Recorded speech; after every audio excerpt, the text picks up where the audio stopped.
নমস্কার, সবাই কেমন আছেন? আশা করি সবাই খুব ভালো আছেন। আমিও খুব ভালো আছি। তো চলুন প্রতিদিনের মতো আজকের ব্লগটা এখন থেকেই শুরু করি। প্রতিদিন একই দৃশ্য আমার বাড়ির, সেই জামা কাপড় ঝুলছে সকাল সকাল। তবে এখন আর সকাল নেই, এখন বাজে বেলা 11টা। আজকে রবিবার আর তাই সব কিছুই দেরি। আর আজকে আমার বাড়িতে নারায়ণের একদম পুরো মানে কি বলবো, নারায়ণ ভর্তি হয়ে গেছে আমার বাড়িতে। মানে বুঝতে পারছেন তো? আজকে সকালেই বৌদি এসেছে বাবুকে নিয়ে। তারপরে এ তো আছেই, আমার বান্ধবী তো আছেই। তো সকাল থেকে তাই জোর কদমে কাজকর্মও চলছে। ওদিকে আকাশে যেমন বৃষ্টি হচ্ছে তেমন এদিকে কাজকর্মও চলছে। অনেক দিন থেকে ইচ্ছে ছিল এই ছোটো ঘরটা আমাদের পরিষ্কার করার। তো আজকে যেহেতু রবিবার আর তারপরে হাতে একটু কাজ কমই আছে, মানে বাইরের ঘাটের কাজ কম, তাই ভাবলাম বাড়ির কিছু কাজ আর ওর বাবাকে দিয়ে সারিয়ে নিই। গতকাল রাতেই যেহেতু চিকেনটা নিয়ে চলে এসেছিলো, তাই খুব সুবিধা হয়েছে আজকে রান্নাবান্নাটা তাড়াতাড়ি সারতে। তো ওদিকে রান্না হচ্ছে, ওদিকে ঘর উদাবা গুছোনো হয়ে গেল। এই জায়গাটা সুন্দর করে পরিষ্কার করে ফেললাম, টেবিলটা নামিয়ে। আর আরুর বাবা ছোটো ঘরটা পরিষ্কার করে ফেললো। অনেক দিন থেকেই ভাবছিলাম ঠাকুরটাকে এবার টেবিল থেকে নামিয়ে ফেলবো। আর এই দেখুন, এই মশাই আবার বেরিয়ে এলো এই ঘর পরিষ্কার করতে করতে।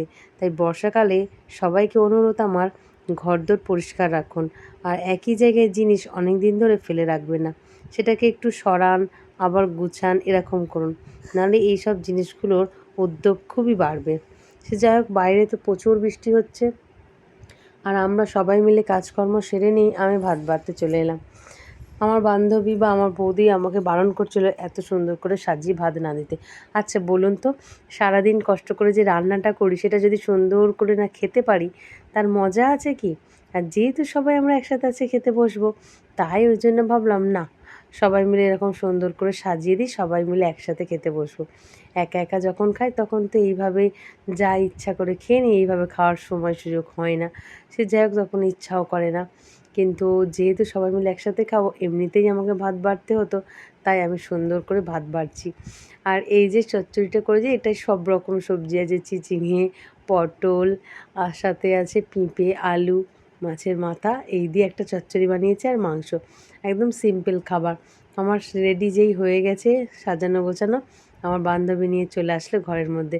আজকে সবাই মিলে আমরা ঘরের মধ্যে খাবো। তাই কিরকম হয়েছে রান্না? দারুণ হয়েছে, দারুণ। বেশ, ওকে জিজ্ঞাসা কর।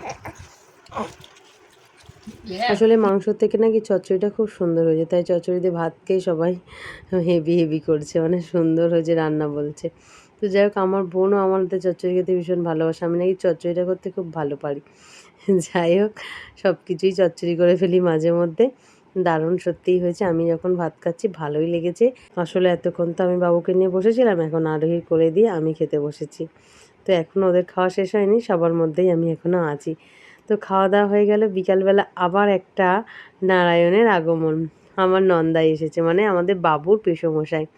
এই যে, তার কোলে উঠে বাবু এখন খুব দেখাদেখি করছে, খুব আনন্দে আছে, মজাই আছে। আর দেখুন কেমন করছে, একদম তার গায়ে যেন নেতিয়ে একদম শুয়ে পড়ছে। তো যাই হোক, অনেকদিন পরে দেখছে তো, তাই একটু অচেনা অচেনা। অনেকদিন পরে বলবো না, যখন প্রথম হয়েছিল তখনই পেশমশাইকে দেখেছিল, আবার এতদিন পর দেখছে। তো চলুন না, চায়ের আড্ডা দিতে দিতে ভিডিওটা আজ এখানেই শেষ করি। আগামীকাল একটি নতুন ব্লগে আবার দেখা হবে। সবাই সুস্থ থাকবেন, ভালো থাকবেন, সবাইকে ভালো রাখবেন। আর ভিডিওটা কেমন লাগলো অবশ্যই কমেন্ট করে জানাবেন। টাটা।